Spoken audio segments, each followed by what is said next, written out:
So there are a lot of YouTube videos and resources about people's experiences in medical school, applying, getting in, and just how they found the whole process. But I've noticed that there aren't that many resources or videos from a Christian perspective, so I thought I'd put that out there and hopefully someone will find it useful. So if you're applying to medical school, you're already in medical school, or you're just interested to find out a bit about my journey, then keep watching.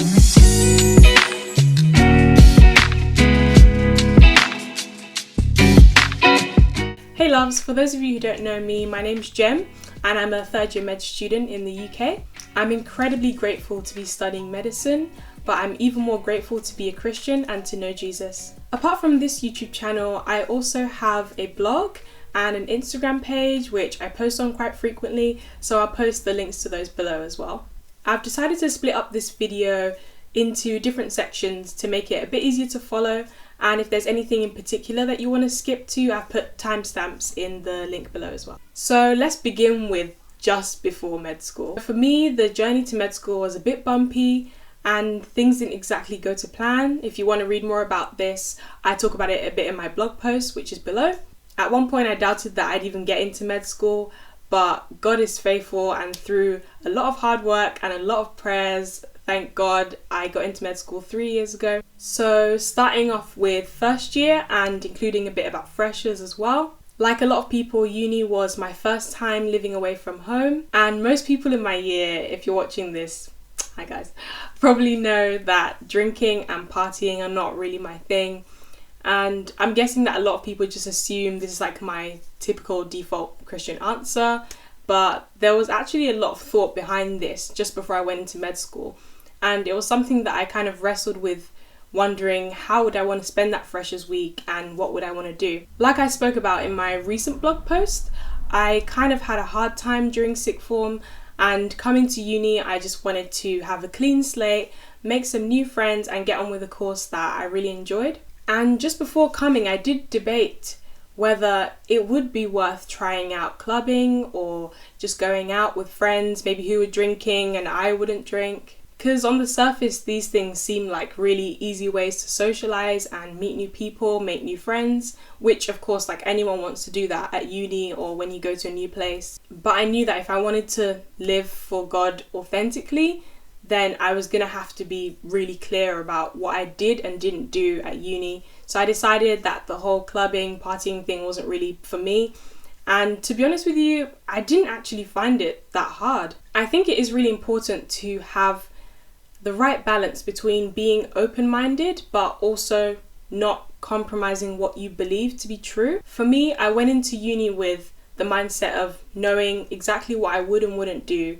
And this really helped me because there was never any, oh, should I go to this thing? Should I go to that social event? Because I kind of already knew off the bat what I was and wasn't gonna do. But of course, me being me, I really love chatting and getting to know new people, making new friends. Having that open mindset helped me to meet so many people, make new friends in that week, and get on really well with my flatmates as well. Shout out to Flat 61 Lewis Scott. At times during first year, I did find the course hard, and I did feel lonely at times since it was my first time away from home, and the friendships that you build at uni are not always as deep as the ones you had from home for years. So of course you're going to feel lonely at times, that's completely normal. But I'm really grateful that during those times where I felt lonely, I could just go to Jesus, tell him how I felt, pray, read my Bible, and yeah, God really helped me through those times. So moving on to second year, this was where I started to get a lot deeper in my faith. I kind of found throughout first year that being a Christian is not something that just comes automatically.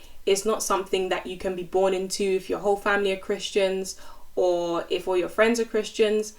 It's something that you have to walk out with God every day. Once you've given your life to Christ and you know him, it's a case of building your relationship with him every day in those little choices that you make and the big choices that you make, thinking, how can I glorify him in what I do? And since I hadn't really been going to church that frequently in first year, I decided that I needed to be intentional about this in second year, and I really started making more of an intentional effort to go every week. And as I did this and just got more plugged in with what church was doing, getting involved with more activities, I found that there were so many amazing people that God had placed around me, and I made so many new friends, people that I literally now consider as close as my family, and just so many opportunities and new avenues to use my creative interests such as dance and music, and hear other people's stories and get to share my faith as well, which has been really cool. I also got the opportunity to start co-leading the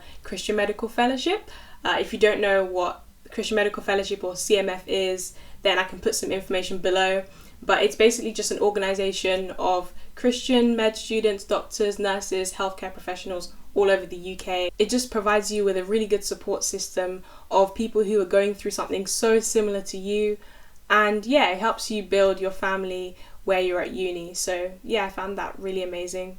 And through church and CMF, I got to meet so many like-minded people as well. And I think that's really important. Even though we do want to meet all sorts of people and make all sorts of friends, it is important to have people who share that faith and people who will encourage you in your faith and in your walk with God as well. But during second year, I did also start to experience some serious tunnel vision. I think just like all med students can relate to that medic bubble where you live with med students, you go to lectures with med students, you eat with med students, you go to the same social activities as med students, and it's amazing because you get to know people so well, but sometimes it can feel like such a bubble, and you do need friends outside of medicine as well. That's why I found church and getting involved with community activities to be really amazing, because you just meet all sorts of different people and it just gets you outside that medic bubble, which is very, very necessary in my opinion.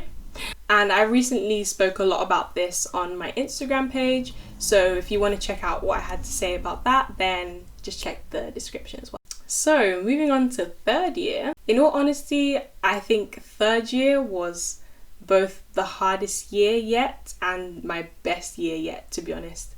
I think it is so different being in the clinical environment because lecture theatres and libraries and books can only teach you so much, and all that stuff is just theory. But when you actually go to the hospital and you start going into placement every day, talking with patients, talking with doctors, talking with nurses, pharmacists, you just get the real perspective and you see what things are like in practice, and there's just no substitute for that. At the end of the day, that's what we all came to med school to do, you know? And I think years 1 and 2 kind of make you lose sight of that a bit. So year 3 really just brings everything into perspective and reminds you like, oh, I am actually training to become a doctor here. Amazing, but also can be a bit scary at times because it's a big responsibility. But placement also helps you to see that there are so many other healthcare professionals in the hospital that support you, that you're going to support.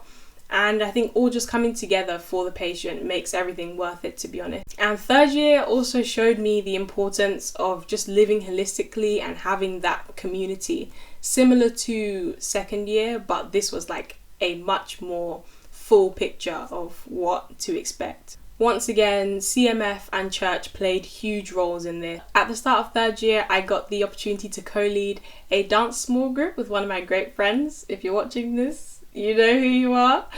Me and her led a dance small group at our church, which was absolutely amazing. And it really just brought everything into perspective, you know. As med students, a large chunk of our day is either going to be spent in lecture theatres or in the hospital or just on placement or just doing med student things. But there is life outside that, and having a life full of all those other things that you love really does enrich your time doing med student things and makes you enjoy med student things even more and appreciate them even more as well. And this dance small group that we led just led to some really amazing things. And one of my favourite moments in third year had absolutely nothing to do with medicine. It was when me and my friends got to choreograph and dance at the Christmas tour that my church puts on every year, and that was literally amazing. Like, that's one of my favourite experiences in and out of uni so far.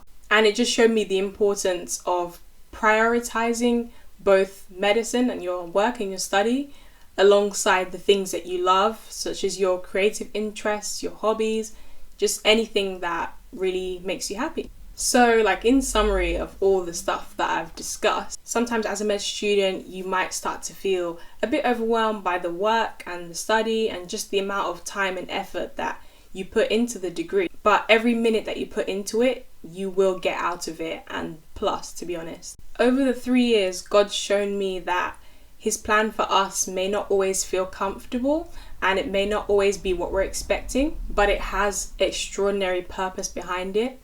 And when we submit to Him and just yield to Him everything that we want to do with our lives, whether it's our study, whether it's our work, whether it's our friendships, our relationships, our hobbies, anything that we decide to do, if we put our hands to it and we decide to do it well, then He will bless what we've done and He will use it to glorify Himself as well.